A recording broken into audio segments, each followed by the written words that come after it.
Good day, I am Jeffrey Valera and I'm here to discuss about the relations between the Philippines and China. Throughout the years, the Philippines and the China maintained its relations in good hand. The first Chinese came to us as merchants, making our economy reach its peak and for our country to be commercially introduced to other countries. And since then, the relations between China and the Philippines has always become a smooth sailing throughout these years. And even up to this day, the relationship between these two countries are still close and good. Relations between the Republic of the Philippines and the People's Republic of China has gradually improved since the initiative of President Ferdinand Marcos to support communism in mainland China while battling communist insurgency in the Philippines. Several major bilateral agreements were signed by these two countries over the years. This includes the Joint Trade Agreement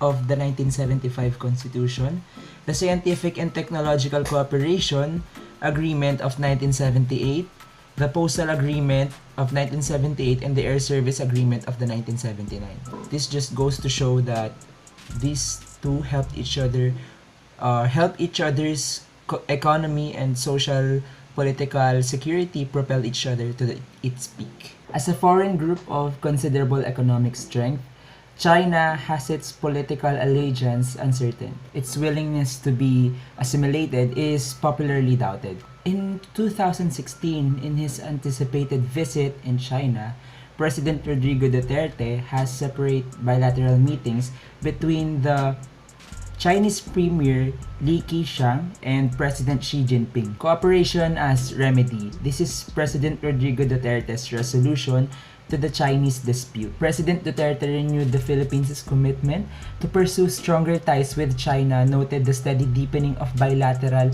relations since he assumed in office in 2016. In return, the Chinese leaders responded positively to President Duterte's desire on its willingness to support the Philippines. This includes various socio-economic and security programs, including the campaigns against illicit drugs, terrorism, poverty, and others. JC Punong Bayan, a local journalist, added that we need to discuss more about President Rodrigo Duterte's excessive pandering to Chinese interests. He added that President Rodrigo Duterte must pause and consult the Filipino people about the increasing number of Chinese deals out of sheer prudence and transparency, if anything else. And by that, this completely shows a complete discouragement of the president and on the other hand of its local citizens.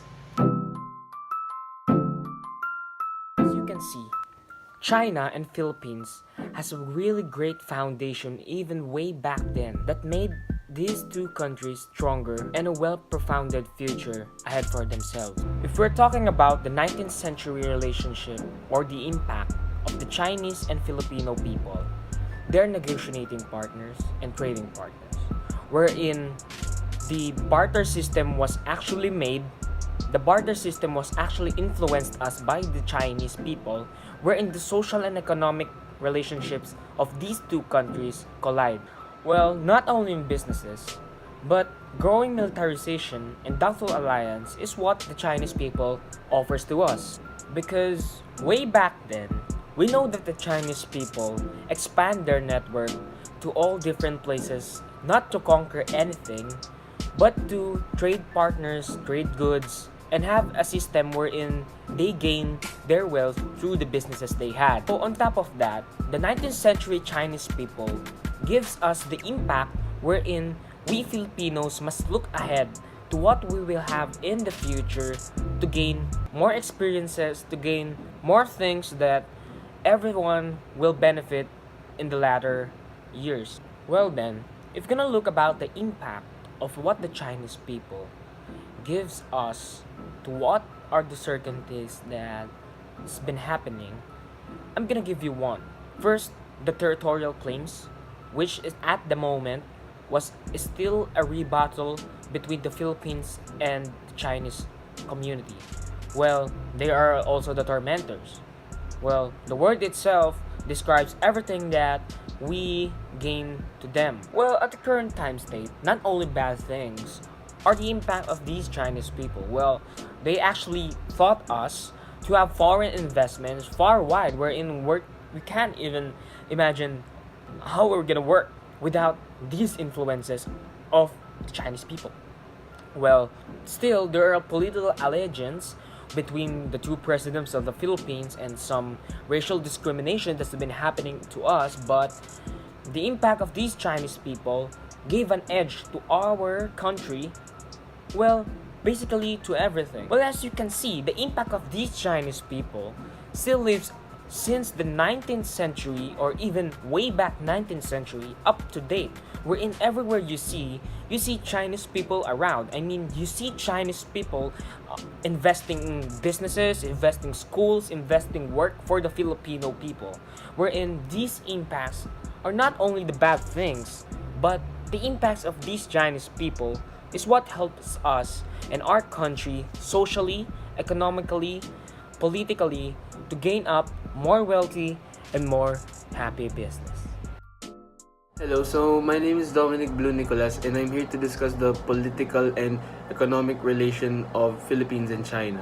What has attracted much international economic interest and criticism has been Duterte's position over the South China Sea, also known as West Philippine Sea, where he has recently stated that the Philippines cannot stop China from building military and government facilities on the disputed shoals.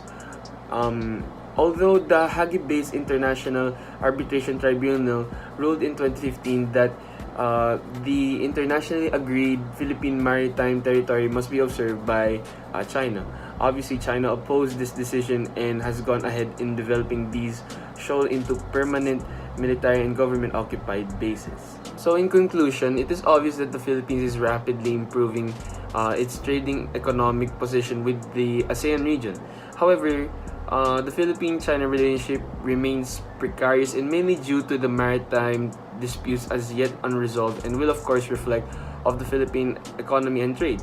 The current president and his government do have a good and reputable group of economic advisors behind them.